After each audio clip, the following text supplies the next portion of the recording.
Nous vous saluons dans le merveilleux nom de Jésus-Christ et nous voulons continuer à vous parler, vous communiquer ce que nous pensons, vous expliquer ce qui se trouve en nous pour répondre à l'appel de Dieu. Aujourd'hui, comme hier, c'est-à-dire comme dans toutes les autres interventions passées, nous nous posons une question. Et la question est celle de savoir si l'apôtre Paul s'était retrouvé parmi les dépositaires de l'évangile du royaume. Paul, l'apôtre, est-ce qu'il s'était retrouvé parmi les détenteurs, les dépositaires, ceux-là qui avaient reçu la mission de pouvoir propager l'évangile du royaume? Pourquoi nous posons cette question-là? Eh bien, c'est simplement parce que, en lisant Éphésiens 2, et le verset 20. Le même Paul dit ceci dans Éphésiens 2, le verset 20. Paul parle. Et nous lisons dans la version Osterwald, il dit « Étant édifiés sur le fondement des apôtres et des prophètes, dont Jésus-Christ est la pierre angulaire. » Dont Jésus-Christ est la pierre angulaire. C'est-à-dire l'Église de la Nouvelle Alliance, l'Église du Nouveau Testament, est une église qui possède un fondement. Et son fondement est un fondement apostolico-prophétique. Apostolico-prophétique, c'est-à-dire l'église est fondée sur les enseignements des apôtres et des prophètes et Jésus-Christ lui-même étant la pierre angulaire. C'est pourquoi Martin, lui, en parlant, dans la version Martin de 1855, Martin de 1855, écoutez, Martin, comment il présente cette même pensée d'Éphésiens 2, 20. Martin dit, Christ est la pierre maîtresse. On va lire ça dans Éphésiens 2, 20. Il est dit, étant édifié sur le fondement des apôtres et des prophètes, et Jésus-Christ lui-même étant la maîtresse pierre du coin. La maîtresse pierre du coin, c'est-à-dire, c'est le Christ qui est, en fait, le fondement. Le fondement, et au-dessus, il y a l'enseignement donné par les apôtres et les prophètes.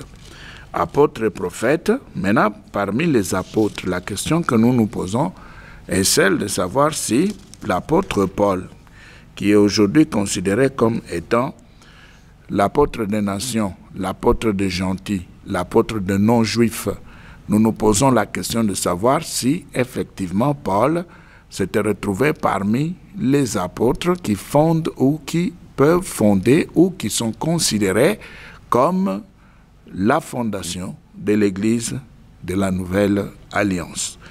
Dans 2 Jean,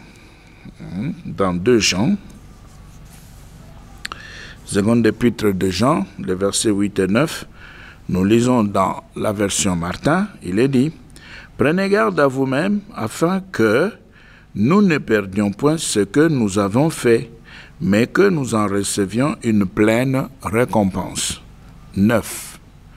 Quiconque transgresse la doctrine de Jésus-Christ. Donc, si vous transgressez la doctrine de Jésus-Christ et ne lui demeure point fidèle, n'a point Dieu. Vous voyez? Si vous transgressez la doctrine de Christ et vous cessez d'être fidèle à la doctrine de Christ, vous n'avez point Dieu. Celui qui demeure en la doctrine de Christ a le Père et le Fils. Celui qui demeure en la doctrine de Christ a le Père et le Fils. Alors maintenant, le problème, c'est que quand Jésus avait communiqué le mystère du royaume, il est dit dans la Bible, dans Marc 4, 10, 11, nous voulons lire. Marc 4, 10, 11, qu'est-ce qui est dit? Écoutez, vous allez voir que quand il était en train de communiquer les mystères du royaume, eh bien, ces mystères avaient été communiqués à un groupe sans Paul. Mais nous voyons Paul apparaître, et aujourd'hui, il est accepté, et aujourd'hui, il est parmi les communicateurs de l'évangile du royaume. Alors, Marc 4, 10, 11, voilà. Or, quand il fut en particulier, ceux qui étaient autour de lui, avec le 12, l'interrogèrent sur la parabole. 11. Et il leur dit, il vous est donné de connaître les mystères du royaume de Dieu. Il vous est donné de connaître les mystères du royaume de Dieu, mais pour ceux du dehors, tout est annoncé en parabole. Pour ceux du dehors, tout est annoncé en parabole. Mais à ceux-là qui étaient plus proches, plus près de lui, eh bien, ces gens-là avaient reçu le mystère du royaume. Les 12 étaient là, mais autour de ces 12, il y avait aussi d'autres personnes qui n'étaient pas des apôtres, qui n'avaient pas de place dans l'équipe des apôtres, mais qui étaient là. Et ce sont ces gens-là qui s'étaient déterminés de pouvoir recevoir l'explication de la parabole auprès du Seigneur. Alors maintenant, quand ils se sont retrouvés à l'écart, ils se sont approchés, ils ont commencé à lui poser des questions. Explique-nous la parabole, celle que tu venais de communiquer à l'extérieur. Et maintenant, en répondant et avant de donner l'explication de la parabole, Jésus parle et nous allons relire Marc 4, 10, 11. Dans Martin, vous allez entendre ce que Martin dit. Marc chapitre 4, voilà, nous prenons le verset 10 et 11. Alors, il est dit, et quand il fut en particulier, ceux qui étaient autour de lui, avec le 12, l'interrogèrent touchant cette parabole. Et il leur dit, il vous est donné de connaître, attention, le secret du royaume de Dieu. Vous voyez, dans Osterwald, on parle du mystère, et ici, Martin, lui, parle du secret du royaume de Dieu. Mais à ceux qui sont dehors, toutes choses se traitent par des paraboles. Ceux qui sont dehors, toutes choses se traitent par des paraboles. Mais le secret du royaume, c'est pour vous, parce que vous êtes à l'écart avec moi. Mais maintenant, la question que nous posons, c'est celle de savoir si, parmi ces gens qui étaient à l'écart avec Jésus, parmi ces gens qui avaient reçu l'explication de la parabole, de la bouche de Jésus, ces gens-là qui avaient reçu les mystères du royaume ou les secrets du royaume, est-ce que Paul était là? La réponse est simple, elle est rapide. Paul n'était pas là. Paul n'était pas concerné. En d'autres termes, il n'avait pas reçu les mystères du royaume. Il n'avait pas reçu le secret du royaume. Mais nous le voyons maintenant parmi les apôtres qui fondent l'Église. Nous voyons Paul dans sa production. Il est très prolifique dans le Nouveau Testament. Il a beaucoup écrit, plus que les autres, plus que Pierre, plus que tous ceux-là qui s'étaient retrouvés physiquement avec Jésus. Maintenant, nous voyons Paul expliquer dans une totalité d'à peu près 13 documents. Paul, dans la Nouvelle Alliance, est en train de parler du royaume de Dieu, de l'Église et de plusieurs autres choses.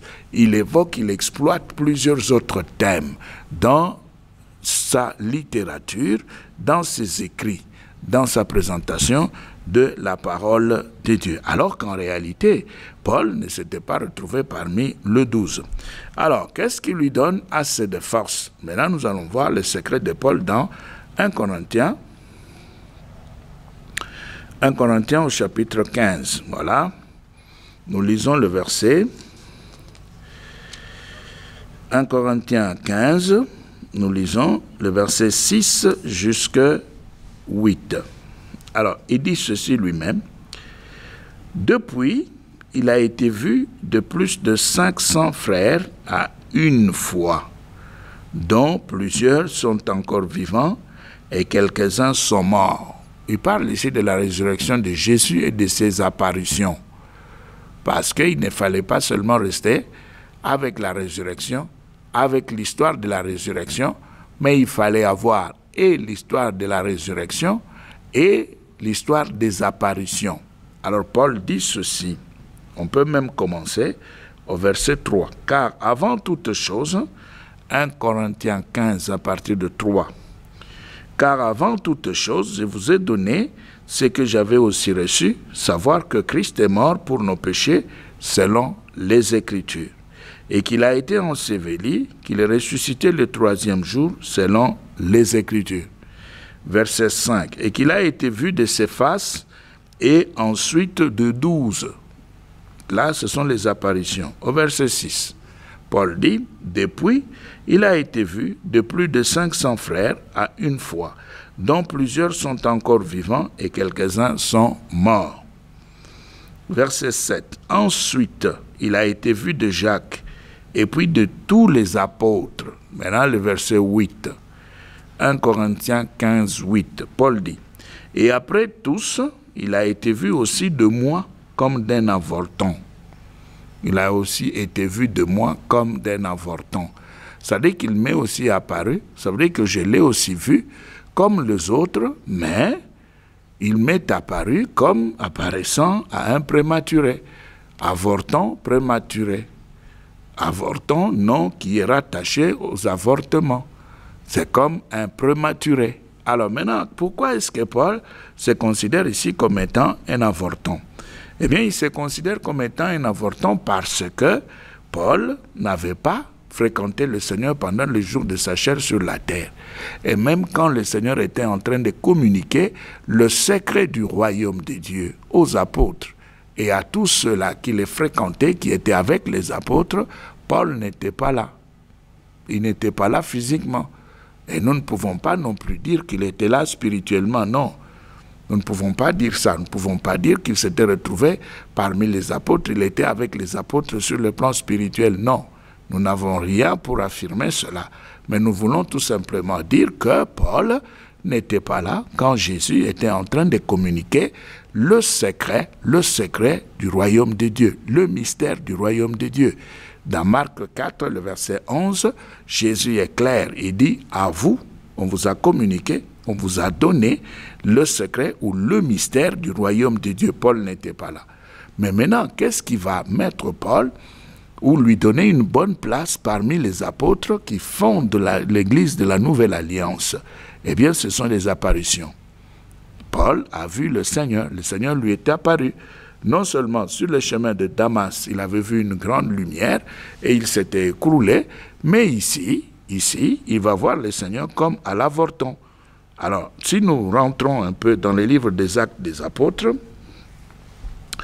Acte 1, nous allons voir ensemble ce qui est dit là concernant l'apôtre Paul. Acte 1, vous allez voir, 21-22. Acte 1, 21-22. Voilà. Il faut donc que d'entre ces hommes qui se sont assemblés avec nous pendant tout le temps que le Seigneur Jésus a vécu entre nous, en commençant depuis le baptême de Jean jusqu'au jour où il a été enlevé d'avec nous, quelqu'un d'entre eux soit témoin avec nous de sa résurrection. Ah, vous allez dire, c'est un peu compliqué, oui. C'est un peu compliqué, c'est le style de Martin, mais nous rentrons dans Osterwald pour relire le même texte d'Acte 1. Vous allez comprendre qu'il était question du choix de la personne qui devait remplacer Judas. C'était les apôtres qui s'étaient réunis et ils devaient choisir celui qui allait remplacer Judas. Alors maintenant ici, il fallait bien un critère pour le choix. Et le critère qui avait été brandi, c'était le fait, voilà, 21, il est dit, « Il faut donc que deux hommes qui ont été avec nous pendant tout le temps que le Seigneur Jésus a vécu parmi nous, depuis le baptême de Jean jusqu'au jour où le Seigneur a été enlevé d'avec nous, il y en ait un qui soit témoin avec nous de sa résurrection. » Donc, pour pouvoir avoir la place dans l'équipe de ceux-là qui avaient reçu le secret du royaume, ici, selon ce critère, il fallait voir Jésus-Christ. Avoir Jésus-Christ dans le cœur et dans sa vie, par le fait de l'avoir vu, par le fait de l'avoir rencontré. Et ici, Christ, après la résurrection, il s'était présenté à Paul. Il l'a vu. Paul l'a vu, il a vu Paul. Alors, maintenant, Paul lui-même le dit, il dit, il m'est aussi apparu comme à l'avorton. Mais pourquoi est-ce que Christ avait choisi d'aller voir Paul? Pourquoi? Pourquoi seulement Paul? Mais c'est simplement parce que Paul s'était retrouvé au pied d'un prince d'Israël, Gamaliel. Il s'était retrouvé au pied de ce rabbin qui lui avait donné des enseignements appropriés. Et ces enseignements provenaient des autres princes d'Israël qui avaient précédé Gamaliel. Et ces autres princes d'Israël qui avaient précédé Gamaliel, ces princes avaient donné un enseignement particulier.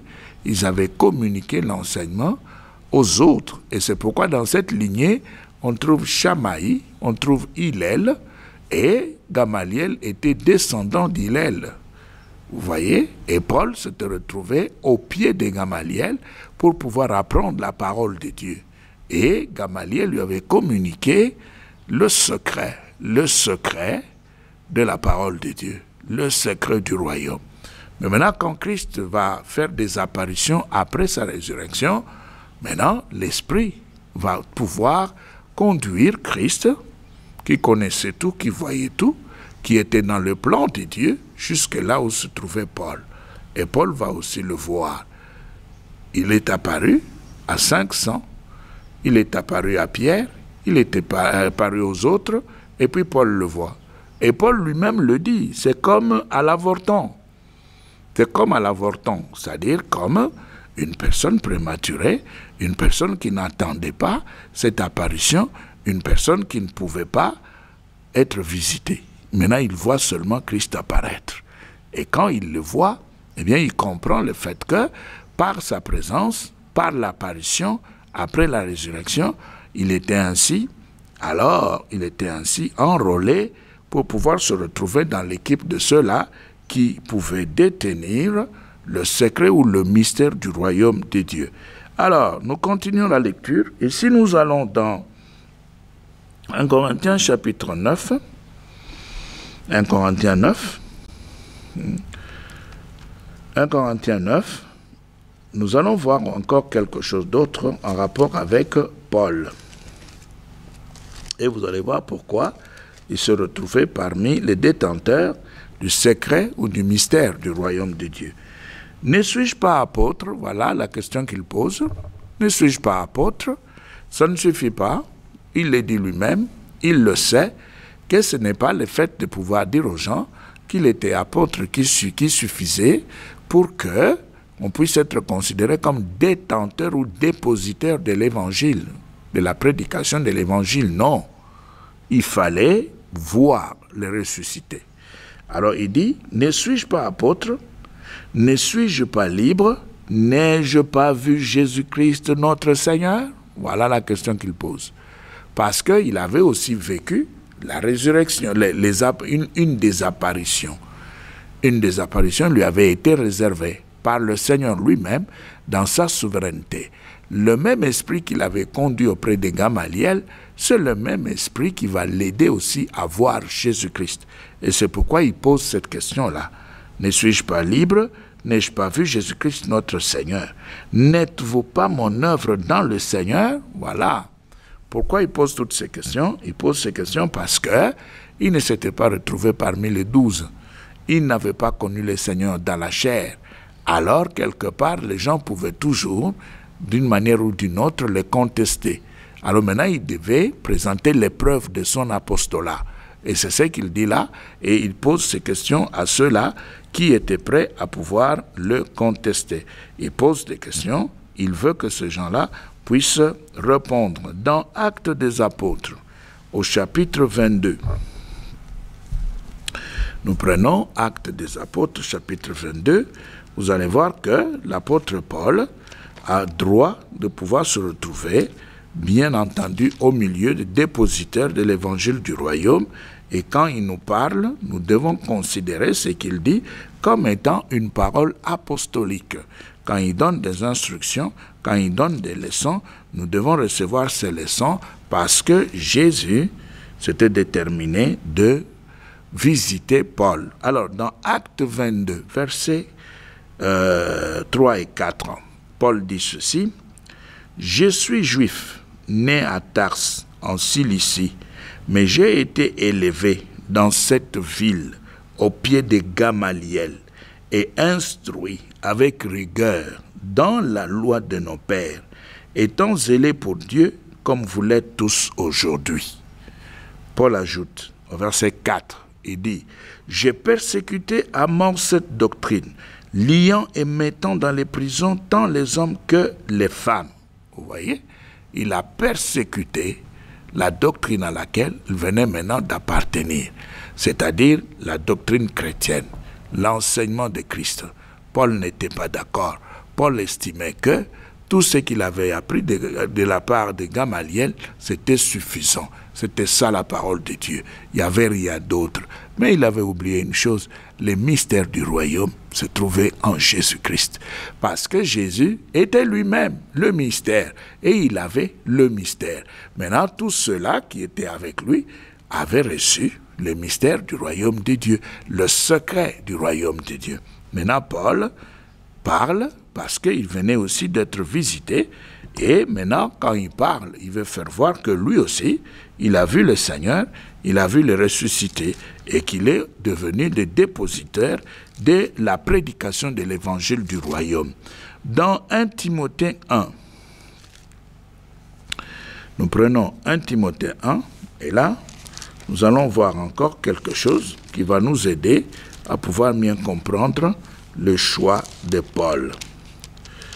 1 Timothée, voilà, 1. Voilà, nous prenons le verset 15, 1 Timothée 1, et nous prenons le verset 15. Et il est dit, « Cette parole est certaine et digne de toute confiance. C'est que Jésus-Christ est venu au monde pour sauver les pécheurs, dont je suis le premier. » Vous voyez? Pourquoi il parle maintenant de cette manière? Il est en train de parler de cette façon parce que, justement, il avait déjà compris que pour être apôtre et détenir le mystère du royaume, il fallait vivre une des apparitions. Et il avait vécu une des apparitions. Christ l'avait visité. Christ lui était apparu. Dans 2 Corinthiens, au chapitre 4, 2 Corinthiens, chapitre 4, et le verset 5. Et voilà, on est là, 2 Corinthiens 4, le verset 5, Paul dit, « Car nous ne nous prêchons pas nous-mêmes, mais nous prêchons Jésus-Christ le Seigneur, et pour nous, nous sommes vos serviteurs à cause de Jésus. » Ah, vous voyez, il est en train de faire voir que ce qu'il était en train de faire n'avait rien à voir avec sa propre personne et qu'il était effectivement en train de prêcher Jésus-Christ, qui était lui-même le mystère du royaume, Jésus-Christ qui était le royaume lui-même. Et c'est pourquoi, comme nous l'avions dit la fois passée, quand Jésus était en train de parler, il pouvait dire « Le royaume est en vous, le royaume est au milieu de vous ». Parce que lui-même, le Christ, était un mystère. Il était le mystère du royaume. Il avait le mystère du royaume. Voilà. Alors maintenant, qu'est-ce qui va se passer maintenant? Nous voyons Paul enseigner, insister dans sa production, être prolifique pour aider les gens à s'asseoir dans la doctrine de Christ. C'est ce qu'il fait là. Il ne fait rien d'autre. Il est en train de parler pour faire voir que son enseignement est un enseignement révélé. Dans 1 Corinthiens 2, Paul montre comment est-ce qu'il avait reçu l'enseignement qu'il est en train de présenter, l'évangile du royaume que lui présente. Cet évangile, il l'avait reçu d'une certaine manière. 1 Corinthiens 2, 6, Paul dit, « Or, nous prêchons la sagesse parmi les parfaits. Une sagesse non de ce monde, ni des princes de ce monde qui sont impuissants. Mais nous prêchons la sagesse de Dieu en un mystère, sagesse cachée que Dieu avait destinée avant le siècle pour notre gloire, et qu'aucun des princes de ce monde n'a connu. Car s'ils l'eussent connu, ils n'auraient point crucifié le Seigneur de gloire. Mais comme il est écrit, ce sont des choses que l'œil n'a point vues, que l'œil n'a point vu, oui, que l'oreille n'a point entendu, et qui n'était pas monté au cœur de l'homme, que Dieu avait préparés pour ceux qui l'aiment. 10. Mais Dieu nous les a révélés. Voilà la source de l'évangile de Paul. Mais Dieu nous les a révélés par son esprit. Car l'esprit sonde tout, sonde toutes choses, même les profondeurs de Dieu. Voilà. Donc, si même Paul ne s'était pas retrouvé physiquement parmi les 12, avec les 12, et Paul a reçu son enseignement, l'enseignement de l'évangile du royaume, il l'avait reçu de la part de Dieu sur base de la révélation. Il a reçu cela sur base de la révélation et il a commencé aussi, comme les autres, à parler, à communiquer, à parler de Jésus-Christ crucifié, à pouvoir communiquer le mystère du royaume. Maintenant, si nous prenons le verset 12, 1 Corinthiens 2, 12, il est dit, « Pour nous, nous n'avons pas reçu l'esprit du monde, mais l'esprit qui vient de Dieu, pour connaître les choses qui nous ont été données de Dieu. » Pas l'esprit du monde, mais l'esprit qui vient de Dieu, pour connaître les choses qui viennent de Dieu, les choses données par Dieu. Vous voyez? Alors si Paul a reçu la révélation dans son enseignement, et s'il est considéré comme étant l'apôtre des nations, notre avorton, le moindre de tous, Paul, apôtre, nous montre le chemin à suivre. Et ce chemin, c'est le chemin de l'esprit. Il nous fait voir qu'aujourd'hui, pour pouvoir mieux parler du royaume de Dieu, il faut aller sur le plan spirituel pour pouvoir parler du royaume de Dieu comme il se doit. Parce que lui-même, Paul, qui nous a apporté l'évangile, si nous allons dans Galates 2, eh bien, il l'avait reçu sur base de la révélation, justement parce que Paul n'a pas vécu physiquement avec Jésus. Il l'a vu. Il l'a vu après la résurrection. Et après la résurrection, maintenant, Paul va recevoir le mystère du royaume de Dieu, le mystère du royaume de Dieu par révélation de l'Esprit de Dieu. Galates. Galates, chapitre 2, Paul parle. Qu'est-ce qu'il dit? Écoutez bien ce qu'il dit. Il dit ceci.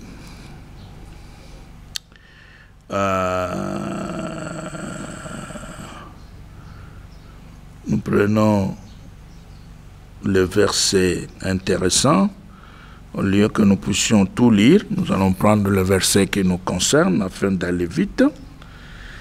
Verset 7, Galates 2, 7. Il est dit, au contraire, quand ils virent que l'évangile m'avait été confié pour les incirconcis, comme à Pierre pour les circoncis, vous voyez, pourquoi il parle de cette manière? Nous remontons alors maintenant, vous allez comprendre pourquoi il prenait le temps de se justifier, parce qu'il avait connu une des apparitions du Seigneur et il avait reçu le mystère du royaume de Dieu par révélation.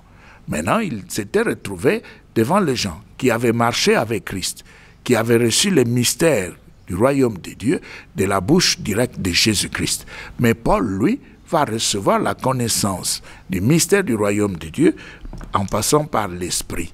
Et comme maintenant il se retrouve devant les gens qui avaient entendu physiquement Jésus, il est obligé maintenant de pouvoir s'expliquer. C'est pourquoi si nous prenons Galates 2, nous recommençons par le premier verset. Il est dit ceci, 14 ans après, je montai de nouveau à Jérusalem avec Barnabas, et j'ai pris aussi Tite avec moi. Or, j'y montai d'après une révélation, et je leur exposai, et en particulier, et au plus considéré, l'évangile que je prêche parmi les gentils, de peur que je ne courisse ou que je n'eusse couru en vain. Vous voyez? Pourquoi il remonte? Il monte parce que ceux-là avaient reçu le mystère de Dieu physiquement de la bouche de Christ. Et lui a reçu le mystère de Dieu par l'Esprit sur la base d'une révélation. Maintenant, il est devenu dépositaire de la prédication de l'évangile du royaume. Maintenant, il doit prouver, et c'est pourquoi il monte là-bas. Maintenant, il doit montrer ce qu'il était en train de prêcher pour que les autres puissent comparer, pour voir si réellement ce qu'ils avaient reçu de la part de Jésus quand il était sur la terre physiquement, c'est ce que Paul avait aussi reçu sur le plan spirituel. Est-ce que c'est ce qu'il enseigne? Est-ce que c'est conforme? Voilà la question. Est-ce que c'est conforme pour que nous puissions l'accepter, les considérer aussi comme étant les dépositaires de l'évangile du royaume? C'est pourquoi Paul vient maintenant, il vient exposer ce qu'il avait l'habitude d'enseigner parmi les gentils, en dehors de juifs de nature. Alors, nous ouvrons la parenthèse, même si on considère que les gentils ici, ce sont toujours les juifs, et qu'il n'y a aucune différence, ce sont les juifs égarés, mais qui étaient toujours juifs de nature. Mais ici, là n'est pas notre problème. Nous revenons et nous lisons Galates 2, 2. Or, j'y montais d'après une révélation, et je l'ai exposé, et en particulier au plus considéré, l'évangile que je prêche parmi les gentils, de peur que je ne courusse ou que je n'eusse couru en vain. Nous lisons dans Osterwald. Et au verset 3. Et même Tite, qui était avec moi, quoiqu'il fût grec, ne fut point obligé de se faire circoncire. 4. Et cela à cause de faux frères introduits furtivement qui s'étaient insinués pour épier la liberté que nous avons en Jésus-Christ afin de nous réduire en servitude. Nous ne consentîmes pas, même un seul moment, à nous soumettre à eux afin que la vérité de l'Évangile fût maintenue parmi nous. Quant à ceux qui sont comptés pour quelque chose, il ne m'importe point, quels qu'ils ont été autrefois. Pourquoi il parle comme ça? C'est parce qu'il y avait une nette différence. Lui, il a vécu une des apparitions de Jésus.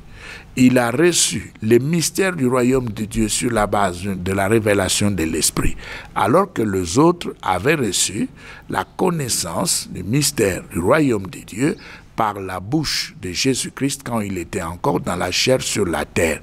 Il y a donc une nette différence. Et c'est pourquoi Paul utilise ce langage. Et dit, nous relisons le verset 6, Galates 2, 6, « Quant à ceux qui sont comptés pour quelque chose, il ne m'importe point quels qu'ils ont été autrefois, car Dieu ne fait point exception de personne. Les plus considérés, ils ne m'ont rien communiqué. Ils ne m'ont rien communiqué. » Ça veut dire quoi?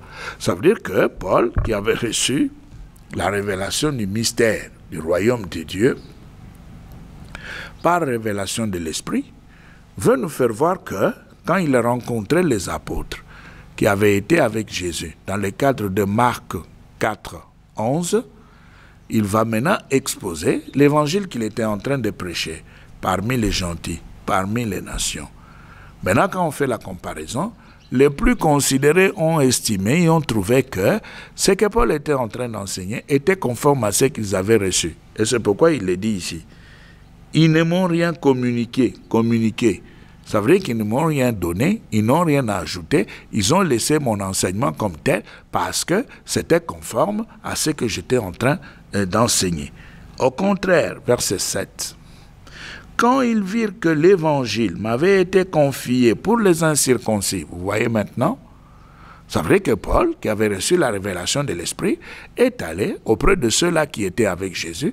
Il a exposé l'évangile que lui avait reçu sur la base de la révélation et les autres ont entendu et ils ont fait la comparaison. Et ils s'étaient rendus compte du fait que, effectivement, ce que Paul était en train d'enseigner était conforme à ce qu'ils avaient entendu de la bouche de Christ. Maintenant, qu'est-ce qu'ils vont dire? Au contraire, c'est Paul qui parle. Quand ils virent que l'évangile m'avait été confié pour les incirconcis, comme à Pierre pour les circoncis. Or, Pierre était là physiquement. Pierre avait entendu Christ. Pierre avait reçu le mystère de Dieu, le mystère du royaume de Dieu, de la bouche de Jésus-Christ. Et Paul a reçu le mystère du royaume de Dieu par la révélation de l'Esprit. Maintenant, quand on compare les deux, on trouve que l'enseignement de Paul était conforme à ce que les Pierre et les autres avaient reçu au pied de Jésus. Alors maintenant, au verset 8, « Car celui qui agit efficacement dans Pierre pour le rendre apôtre de Juifs, a aussi agi efficacement en moi pour les gentils, ayant reconnu la grâce qui m'avait été donnée, vous voyez, Pourquoi on reconnaît cette grâce? On reconnaît cette grâce parce qu'il y avait ressemblance dans le domaine de la doctrine de Christ. Et ils étaient tous en train d'enseigner les mêmes choses, Et c'est pourquoi maintenant, ils ne pouvaient qu'être ensemble. Maintenant, au verset 9.